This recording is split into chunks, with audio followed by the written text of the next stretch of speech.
साथियों अस्सलाम वालेकुम हक मौजूद जी साथी उम्मीद है तव्हीं सब खुश हूंदा साथी तव्हांखे ॿुधायोसीं त पाण अॼु मंछूर ढंढ जे सैर ते निकिता आहियूं। मंछूर ढंढ उहा ढंढ आहे जेका एशिया जी वॾे में वॾी ढंढ आहे। हितां ख़ूबसूरत रही आहे। हज़ारनि क़िस्मनि जा हिन में गाह हूंदा, हज़ारनि क़िस्मनि जा हिन में वण हूंदा। सॼी दुनिया मां ईंदड़ पखी ऐं सभनि ऐं हज़ारनि क़िस्मनि जा नवां गाह, नवां गुल, नवां बूटा खणी ईंदा। हितां जा माण्हू तव्हां सां ॻाल्हि ज़रूरु रखंदा त हिते कहिड़े क़िस्म जा गाह थींदा। हितां जा माण्हू ख़ुशहाल रहिया। हिते हिन में ढंढ में इलाही सातरनि क़िस्म मच्छियुनि जा क़िस्म हुआ। पबुण थींदो, हिन में बियो थींदो, कुम थींदो। घणा मालवंदू माण्हू आहे, माल चरंदा। उहा साॻी ढंढ जेका एशिया जी वॾे में वॾी जेका 300 किलोमीटर ते ढंढ आहे, उन खे तबाह करे छॾियो अथनि, बर्बाद करे छॾियो अथनि। हिन में 90 जे दौरान हितां जा माण्हू ॿुधाइनि था त हिकिड़ो ज़हरीलो पाणी बलोचिस्तान जे ओरियान वारे पासे कंबर शदाद कोटे जो सेक ऐं सिमुन जो पाणी आयो, जेको हिन में लथो, जंहिं गाह साड़े छॾिया। मच्छी मरी वई, पाणी जेको उहो ॿाड़ो थी वियो, पीअण लाइक़ु न रहियो। हाणे हिन ढंढ खे जेकॾहिं बचाइणो आहे, एशिया ढंढूं, ढोरा, दरिया हिन धरतीअ जी ख़ूबसूरती हूंदा आहिनि। हज़ारनि क़िस्मनि जा पखी आणींदा आहिनि, वण आणींदा आहिनि, मेवा आणींदा आहिनि। लख इंसाननि जो उन ते जियापो हूंदो आहे, गुज़र हूंदो आहे। बचनि, ॿारनि, औलादुनि जो उन ते मथां जियापो हूंदो आहे। जॾहिं इन्हनि सभु माना ढंढ खे तबाह करणु, हिनखे लखनि इंसाननि खे तबाह करणु बराबरि हूंदो, लखनि जानवरनि खे तबाह करणु बराबरि हूंदो।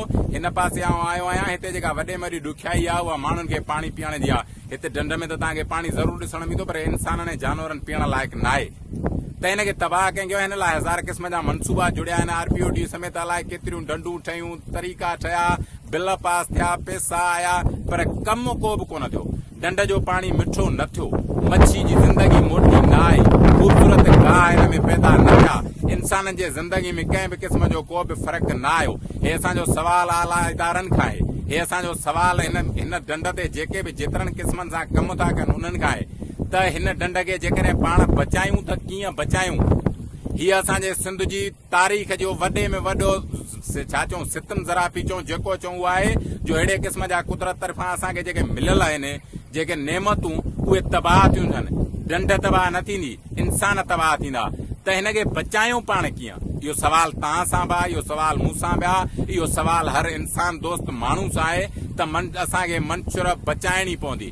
हर हाल में मंछूर जा माण्हू बचाइणा पवंदा, हर हाल में मंछूर जा मुहाणा बचाइणा पवंदा, हर हाल में मंछूर जी उहा साॻी ख़ूबसूरती वापसि आणणी पवंदी। उन जा 2-3 सादा सवाल आहिनि जेके तव्हां सां आउं बि वंडींदुसि ऐं हिते जेके कमु कंदड़ माण्हू आहिनि उहे बि वंडींदा। हितां जो माण्हू पढ़ियो लिखियो बि आहे, भले ॾिसण में तव्हांखे न पढ़ियो चयो, जेको सुप्रीम कोर्ट ताईं हिन मंछूर खे बचाइण लाइ केस विड़िया आहिनि माण्हू, उन्हनि वॾी महिनतूं ऐं जिदोजहदूं कयूं आहिनि।